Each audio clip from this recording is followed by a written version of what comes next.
Hey, on Random Back Issue Comics, we meet Superman's greatest enemy. And I feel as terrible as Superman does. Whoop, spoiler.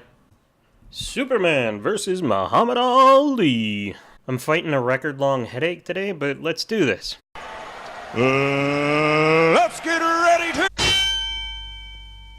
Doom, doom, doom, doo-doo-doo-doom. This book was a 72-page oversize published in 1978 by DC Comics, and these men were responsible for it. You know these guys. You don't know these guys? You should know these guys. Maybe I should do a video that tells you who they are. Moving on. The story starts off with a wonderful 2-page spread showing off modern 1970s America. And if any of you guys know who Randy is, I would really appreciate a clue. Our heroes, Jimmy Olsen, Clark Kent, and Lois Lane, have gotten a tip-off that Muhammad Ali is in Metropolis, and they've gone down to the quote-unquote ghetto to see if they can get an exclusive interview with him. They find him playing basketball with some local kids. Then boom! An alien jerkbag shows up representing the scrub, and starts slapping Lois around, and then starts slapping Ali around. Ali lands a solid left into the solar plexus, as Clark Kent makes an excuse to run away. Suspecting that this arrogant scrub wouldn't have come alone, he flies up to space and finds that his suspicions are correct, and that the Earth is surrounded by a giant war armada. To prove they're serious, the scrub make a show of power by blowing up an uninhabited island. The story is mildly convoluted. The scrub have come to Earth to fight Earth's greatest champion with their greatest champion. And between Superman and Ali, there's some confusion over who best represents the Earth as the greatest champion of Earth. To settle the matter, it's said that they will meet in 24 hours and have a boxing match, and the winner of that fight will go on to fight the Scrubs champion. So the two of them fly off to start training. Remember this shot, kids. It's going to be important later. At the Fortress of Solitude, Superman constructs a boxing ring in a parallel dimension, which makes training for 24 hours seem like 2 weeks. He also has a piece of red sun that takes away his powers so that he can get in, real experience boxing Muhammad Ali. I like this part because Ali gives Superman a tap and he basically has to take a break after that. And Ali gives some kind of excuse about not pulling his punches ever. The Scrub find out that they're basically cheating and they send Bossybot down to put an end to it. Ali punches a golden robot in the crotch and we get to the big fight. Beings from all over the galaxy are coming to watch the fight, including our boy here, Adam Strange. Woo! At this point, we get a brief introduction to the Scrubs champion named Hunya. I'm still not sure why they made Jimmy Olsen the ringside commentator. I definitely thought that Lois Lane was going to be the one. Coming to the ring, we have our two contestants. Muhammad Ali is led by his trainers and managers. Boudini Brown. Remember this shot, kids. It's going to be important later. We got Bossybot showing up again, too. I'm really starting to love this guy. You gotta love a robot whose arms are just positioned like that to begin with. And no, that's not actually his real name. Side note, check out that alien that's just a big eyeball in the background. And we're fighting! Gah! Last time I saw Superman take a hit like that, the comics industry nearly collapsed.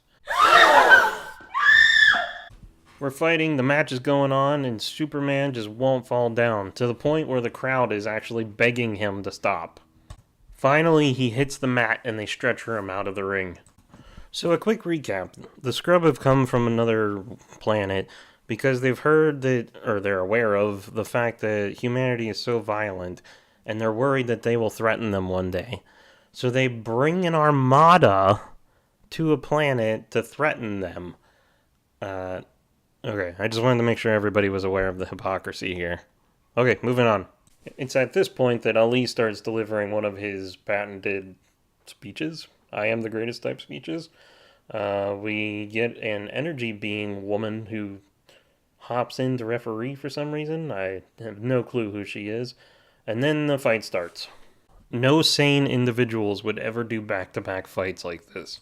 Head trauma's a real thing, kids. Ali is having a tough time on his own, and it looks like he might be in trouble. Meanwhile, far away from the fight, what's this? Boudini Brown is seemingly attacking some of the Scrub soldiers and pilots. But what? It was a setup. This was a dumb moment. Superman's in a star system that basically steals his powers away, and he knows this. So he's running around beating people up with his fists as if he's a real human.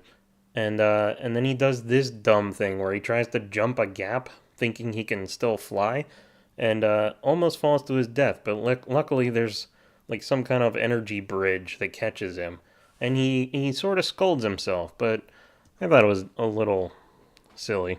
But Superman steals a ship and flies it out far enough that his powers come back, and then immediately bursts out of it to go fight the Armada on his own.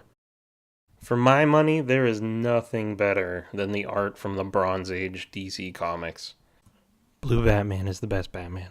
Ali comes raging back and finally puts Hunya out of the ring, and that shot, man, he might as well be Superman himself. As for the Armada, I really like this shot of Superman just flying through them and screaming into the void. Maximum effort.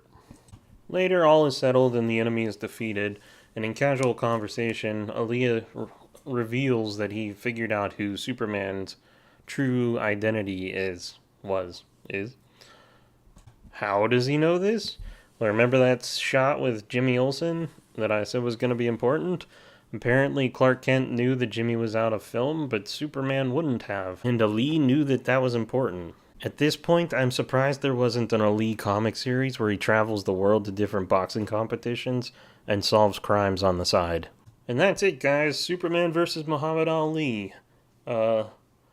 It's a bit convoluted, it's a bit silly, but, it's the 70s, and this show's all about exploring silly, fun stuff and having a good time. So did I learn anything to apply to my own comic series, the sci-fi universe I've been working on forever? Mostly just that comics can be fun once in a while. They don't always have to be serious. You can, take the time and tell some jokes if you want to. Tell a lighthearted story. Pick it up if you're interested. I recommend it. The art is amazing by Neil Adams, but it always is, as is the Bronze Age art style. And that's it for me. I'll see you next week. Thanks.